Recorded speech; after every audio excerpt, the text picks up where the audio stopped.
1971 সালের 7 মার্চ বঙ্গবন্ধু শেখ মুজিবুর রহমান ঢাকার তৎকালীন রেসকোর্স ময়দানে বর্তমান সোহরাওয়ার্দী উদ্যানে যে ঐতিহাসিক ভাষণ দেন তা বাঙালির স্বাধীনতা সংগ্রামের মোড় ঘুরিয়ে দেয়।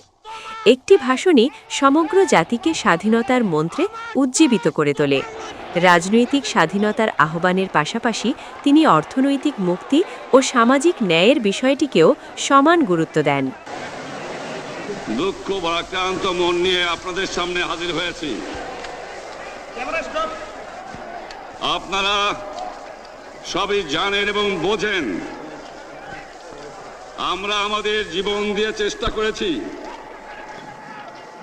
কিন্তু দুঃখের বিষয়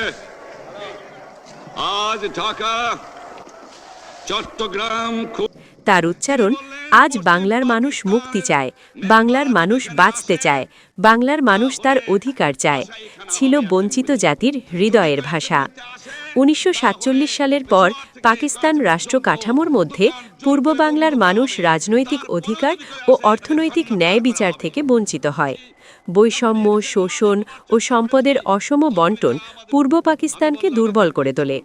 এরই প্রেক্ষাপটে 1966 সালে বঙ্গবন্ধু 6 দফা ঘোষণা করেন, যা বাঙালির অর্থনৈতিক মুক্তির সনদে পরিণত হয়।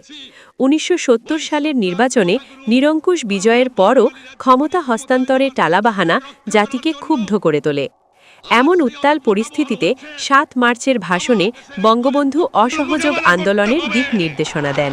আওয়ামী লীগের নেতৃত্বে সংগ্রাম পরিষদ গড়ে তোলো এবং তোমাদের যা কিছু আছে তাই নিয়ে প্রস্তুত থাকো। মনে রাখবা, রক্ত যখন দিয়েছি, রক্ত আরো দেব, এদেশের মানুষকে মুক্ত করে ছাড়বো ইনশাআল্লাহ।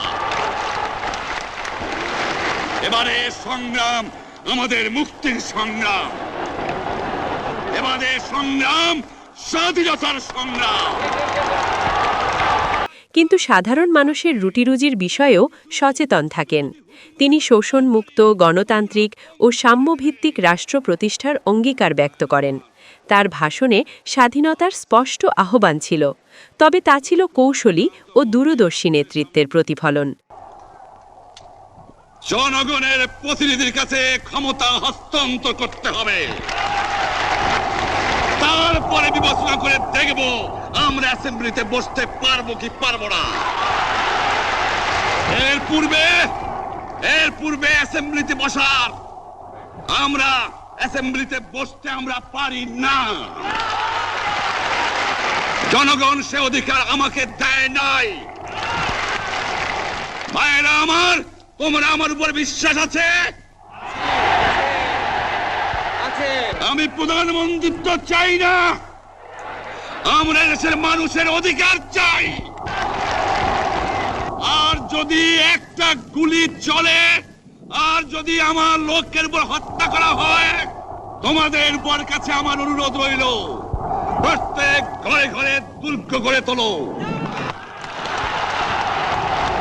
তোমাদের যা কিছু আছে তাই নিয়ে শত্রুর মোকাবেলা করতে হবে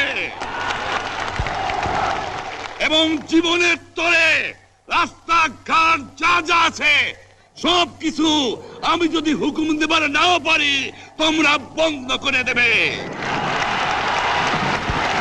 তোমরা আমার ভাই, তোমরা বাড়াকে থাকো, কেউ তোমাদের কিছু বলবে না, কিন্তু আর আমার বুকের পর গুলি চালাবার চেষ্টা করো না। এই ভাষণ পরবর্তীতে বিশ্বের প্রায় 50টি ভাষায় অনুদিত হয় এবং বিশ্ব ঐতিহ্যের স্বীকৃতি লাভ করে।